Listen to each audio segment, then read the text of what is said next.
Most Go bugs are not caused by complicated algorithms. They happen because errors are ignored, hidden, or handled too late. In this video, you will see 12 real Go error handling patterns you can copy into your projects today. Let's start with the 3 error handling habits you will use in almost every Go service.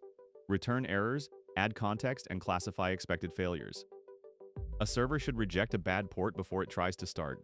Let's write a small parser that returns both the port and an error, then immediately check that error before using the value. Now we run it with one valid input and one invalid input.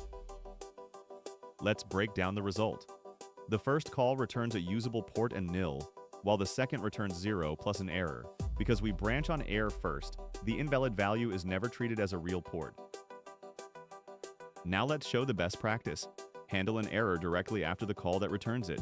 This keeps failures close to their source and prevents code from using a value that may be invalid. When startup fails, a raw file system error does not tell us which application operation failed. Let's load a JSON config file and wrap the read failure with clear context while preserving the original cause. Now we run the startup path with a missing config file. Let's break down why this output is useful. The beginning tells us that config loading failed, and the end gives the original operating system reason. That layered message makes production logs much easier to act on. Now let's show the best practice. Add context at meaningful boundaries and preserve the cause with %whatiyu. Use this when the caller may need to classify or inspect the original error later. A missing optional settings file is often expected, so we should provide a friendly fallback instead of treating it as an unknown failure. Let's wrap the open error inside a helper, then use errors.Is to find fs or not exist through that wrapper. Now we run the missing file case. Let's break down why the fallback was selected. The file error was wrapped with extra context, but errors.S walks through that error chain. It finds the original not exist condition without relying on fragile text matching. Now let's show the best practice. Use errors.Is whenever code needs to branch on a known error condition. This is the safe choice after wrapping. Comparing the wrapped error with double equals will fail. Sometimes an error needs more than a category. In this pattern, we extract structured details so the caller can show precise feedback. API validation needs to tell users exactly which field needs attention. Let's create a validation error with a field and message, wrap it in the account service, and use errors.As to recover those details at the edge. Now we run an invalid email request. Let's break down the result.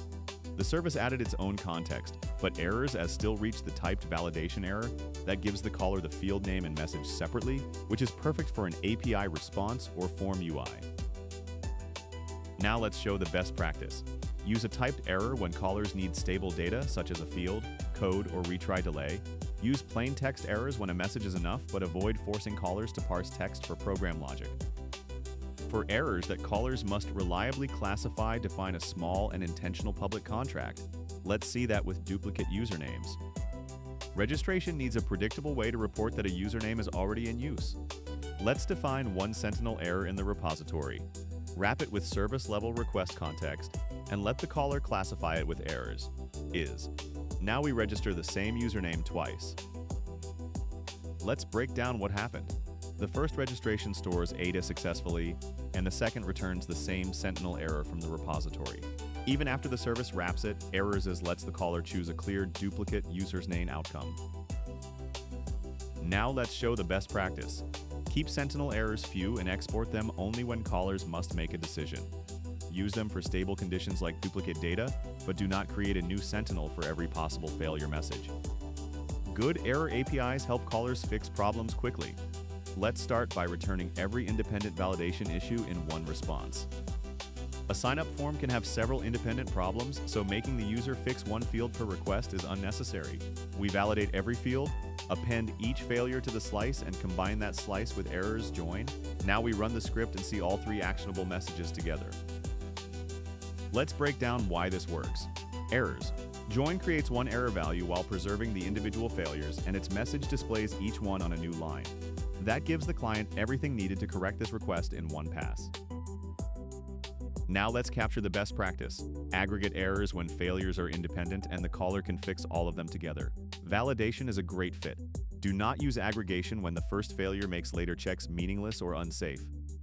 Application layers should communicate business, meaning not storage or provider details. These next examples make error chains useful without leaking infrastructure. A handler should not need to know that the database uses SQL and rows inside the repository. We detect that driver error and wrap our domain sentinel, or order not found. The handler checks only the domain error, and now we run it to get a clean 404 result. Let's break down the result. The repository still understands the SQL error, but that knowledge stops at the repository boundary. Above it, the application works with the stable business concept. This order was not found. Now let's capture the best practice.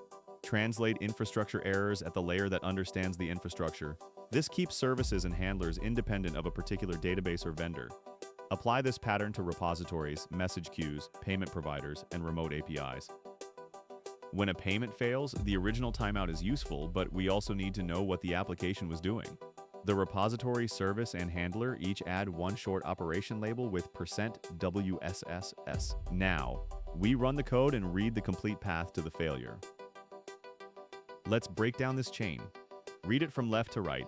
Checkout failed while charging the card, which failed while calling the provider, and the root cause was a deadline. The %WOV wrappers keep that root cause available for programmatic checks too. Now let's capture the best practice. Add concise context at the layer that performs an operation. This is better than repeating generic words like failed or error at every level. Keep one wrapper per meaningful boundary so the final message stays readable.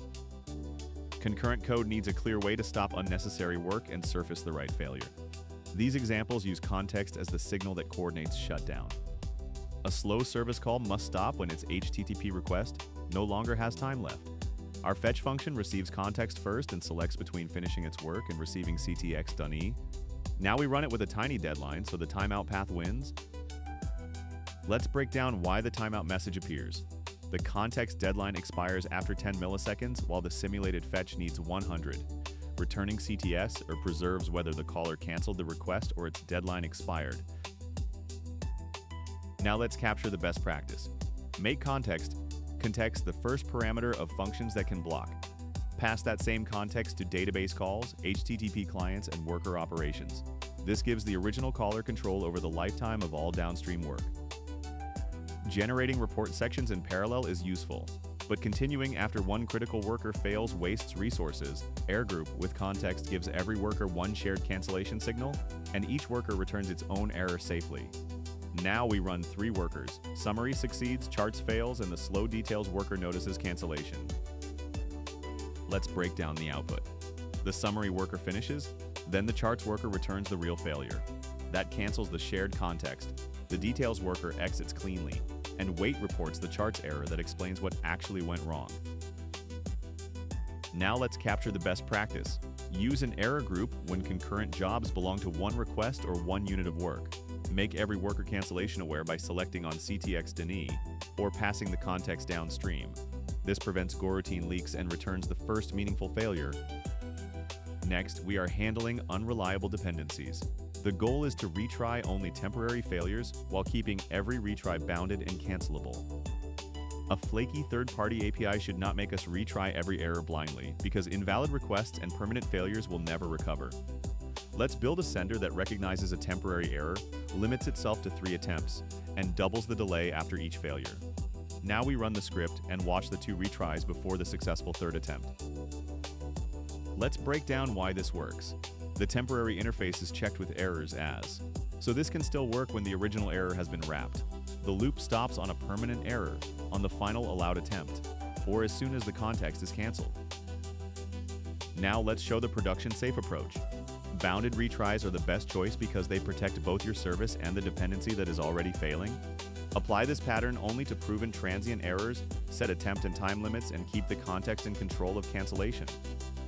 Our final example separates what operators need to diagnose an incident from what clients should safely receive. The client gets a stable message, while the protected log keeps the detailed cause.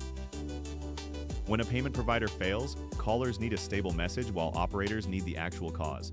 Let's wire a checkout handler that wraps and logs the provider error with its request ID, then returns a generic HTTP 500 response. Now we run it to see the detailed operator log followed by the safe client response. Let's break down the result. The wrapped error in the log tells an operator which checkout request failed and what the provider reported. The client receives only the safe availability message, so internal implementation details never cross the API boundary. Now let's show the production safe rule. Returning a sanitized application error is the best approach because it protects sensitive details without removing evidence from your logs. Use this whenever an internal dependency, database, or provider fails, and include useful request metadata only in protected logging. You now have 12 practical ways to handle errors more clearly and safely in Go. Subscribe for more real coding examples like the video if it helped, and tell me which Go topic you want to practice next.